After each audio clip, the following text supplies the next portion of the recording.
Shalom, Israel, shalom, shalom. It's your brother Ari with H.O.I. Las Vegas, coming again with another Car Chronicles.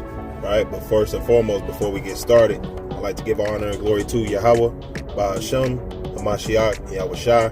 I'd like to give a double honors to the elders that paved the way in this truth, and we can get right to it. I'm going to start with the book of 2 Timothy, chapter 2, and verse 15, and it reads, "Study to show thyself approved unto Yahweh, a workman that needeth not to be ashamed, rightly dividing the word of truth." Right? So it's important for us to study the Bible, right? To study what we are reading, right? A lot of our people go to these churches, man, and they let the pastor teach them, and he's just up there running his mouth, don't know what's going on. He's just telling you God knows what, and you just run with it and believe what he say without even going into it yourself. That's why it's important to study, because if you would study, you would see that the pastors are lying to you, right?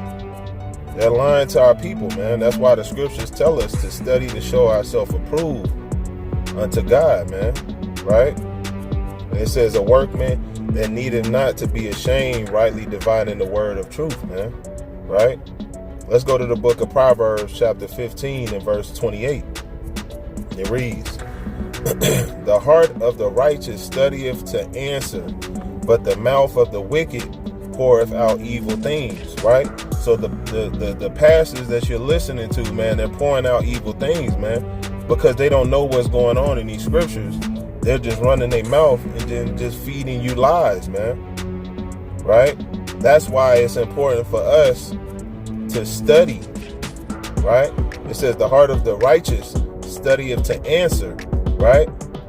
So we're studying to give that answer to our people, man, that they have questions to, right?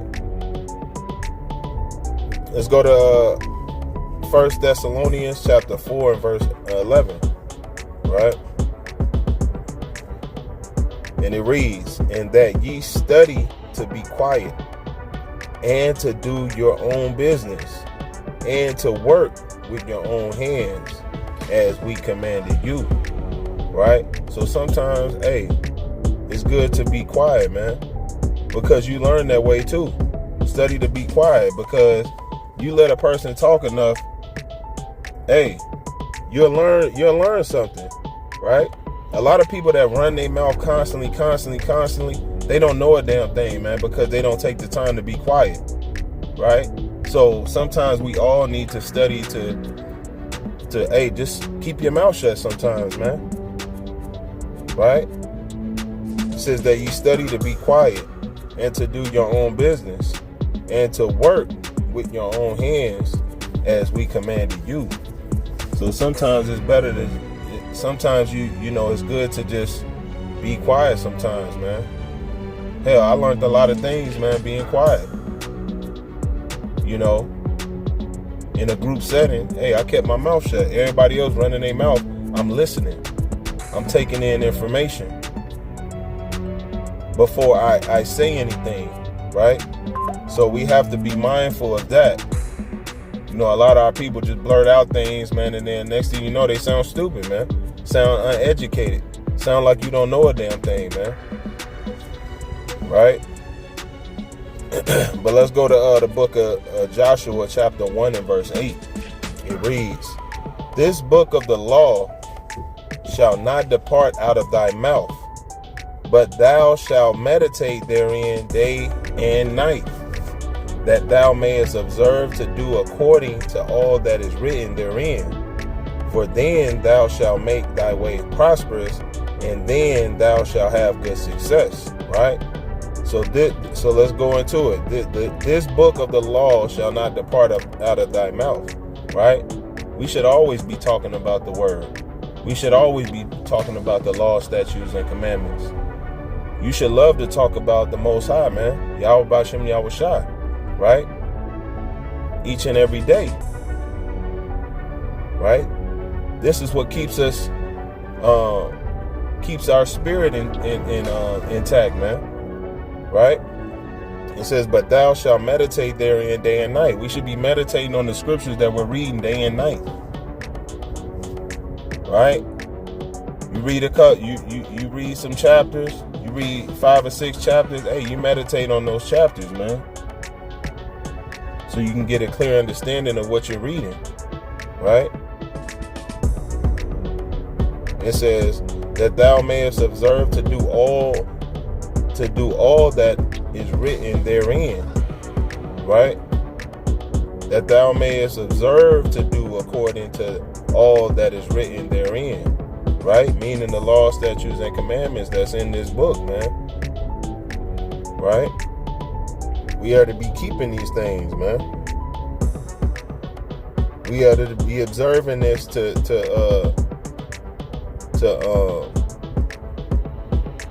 put them in our everyday routine, man. Right? As you read the scriptures, man, you start to apply them to your everyday life, man. Right? Written therein, for then thou shalt make thy way prosperous, and then thou shalt have good success. Right? You're gonna make your way prosperous, man. Life's gonna be less harder, man. Right? And you're gonna have good success at the end of the day because you got Yahweh B'Shem Yahweh Shai on your side, man. Right? Your spirit is built up, man. You on fire, man. Right? Let's read Psalms chapter 1 and verse 2. But his delight is in the law of the Lord, and in his law do he meditate day and night. Right? So your delight should be in the law of the Lord, man. And you should be meditating on this day and night. Right? And the law of the Lord is keeping his law, statutes, and commandments. Right? Let's get another one.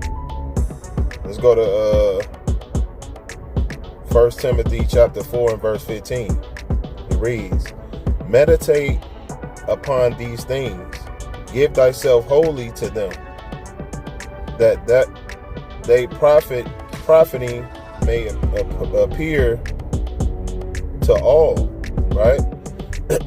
Meaning, hey, when you keeping these laws, statutes, and commandments, hey, people are going to see what you're doing. Right? It's going to appear to all, man, for everyone to see. You wearing your fringes, right? You're not eating shrimp, crab, pork, swine. You're not eating these abominable foods, shrimp, crab, and lobster, bottom feeders, things that the Lord told us not to eat in Leviticus chapter 11, right?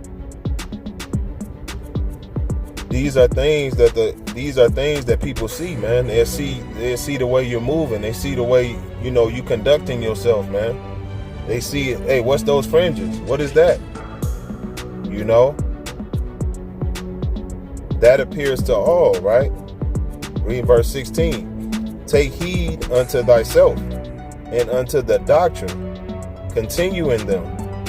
For in doing this, thou shalt both save thyself and them that hear thee. Right? So it's not just us, man. When we going out, when we bringing this truth out, right?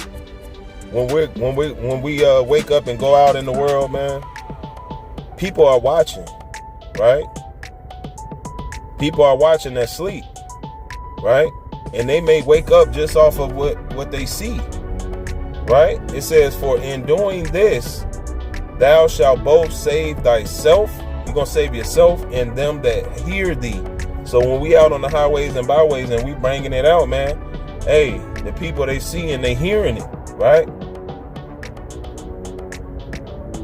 So it's important for us to keep the law, statutes, and commandments and apply them, right? We got to apply what we're reading. Because you can read the scriptures that say, hey, you got to wear fringes in the book of Numbers, right? You can read that you're supposed to wear your fringes, but if you don't wear them, how somebody gonna see that or listen to you when you're not even doing what you being a hypocrite. You ain't doing what you're supposed to be doing. How is that person that you're talking to why would they listen to you? Right? And they don't see it. So we have to be on point at all times, man. Let's go to the book of Sirach, chapter 3 and verse 21. It reads, "Seek not out things that are too hard for thee, neither search the things that are above thy strength." Right? So don't seek out things that are too hard for you, right? You come right into the truth talking about, what is regeneration?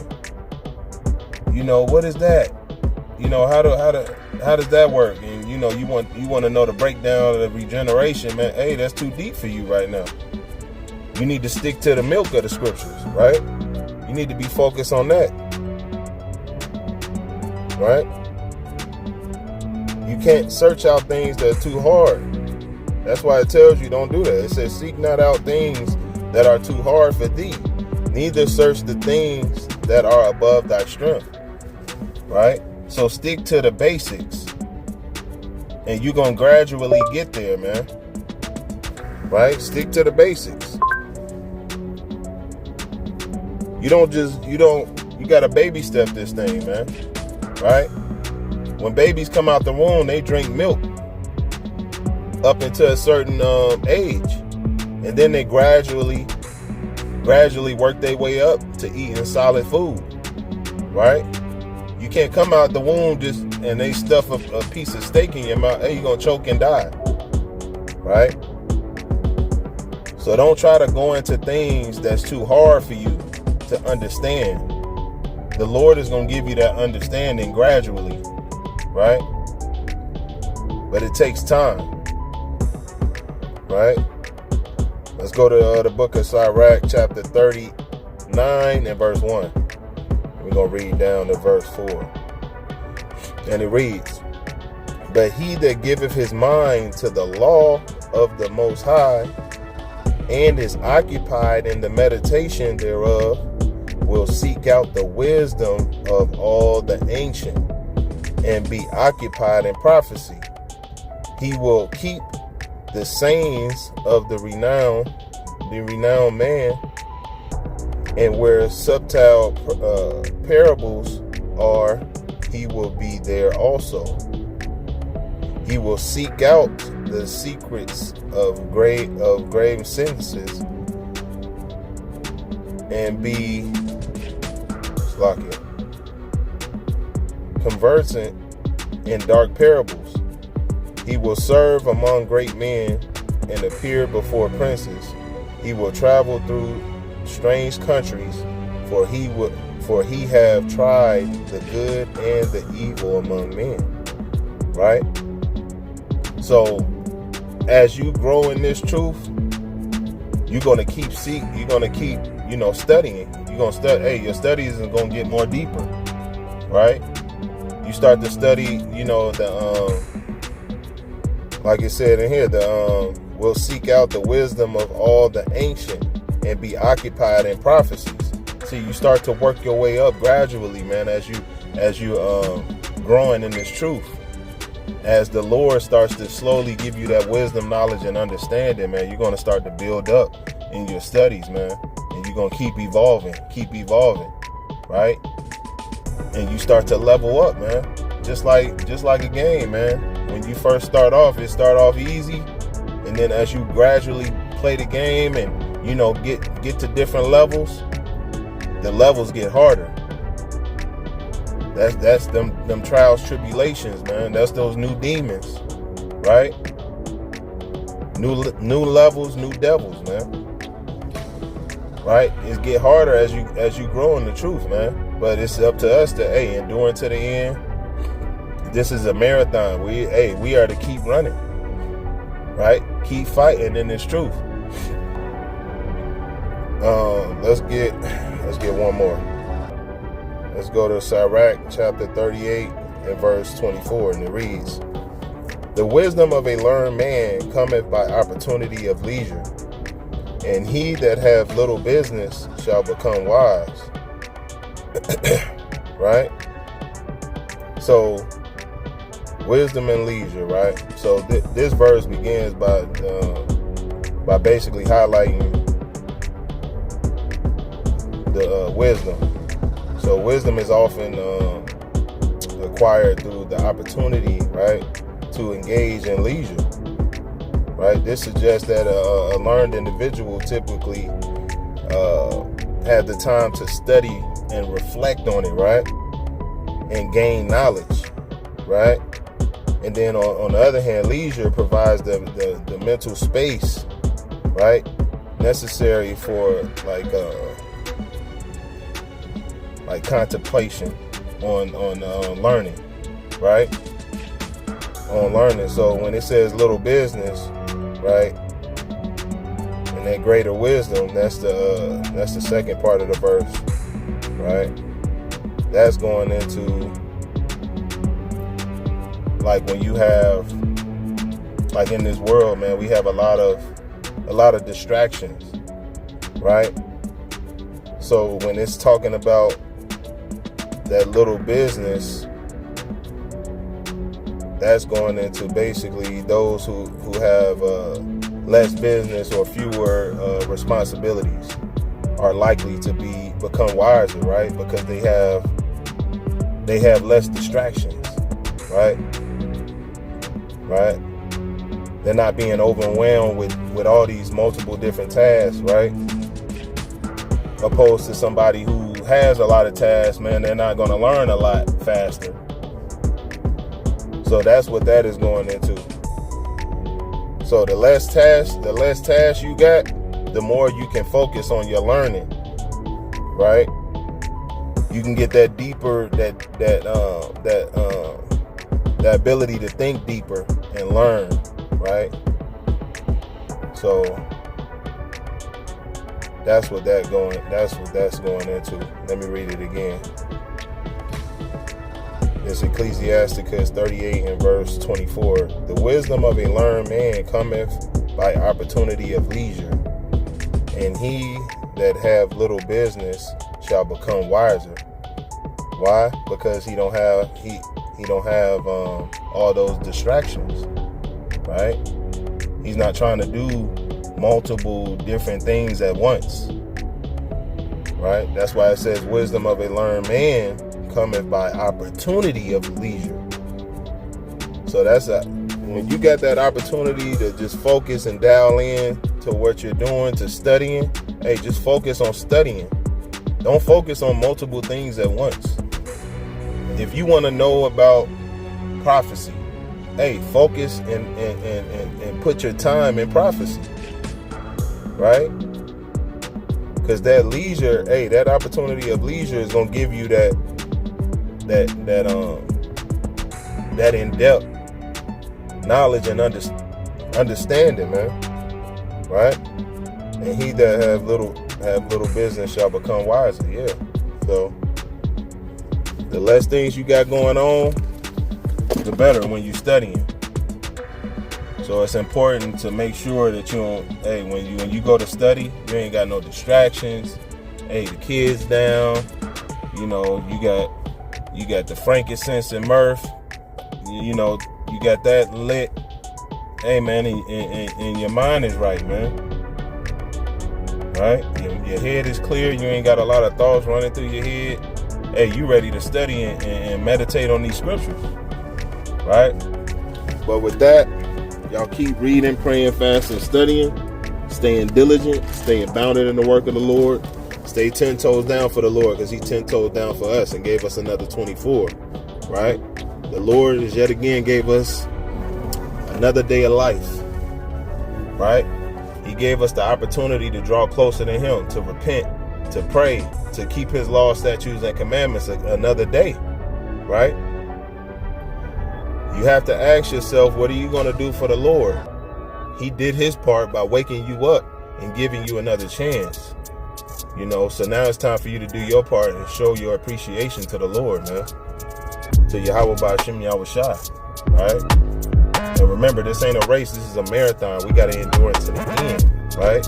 and to continue to examine ourselves daily to make sure that we're doing what we're supposed to be doing, that we don't have all these distractions in our head, man. Make sure that we on our game, man. We on the A game, right? But with that, shalom.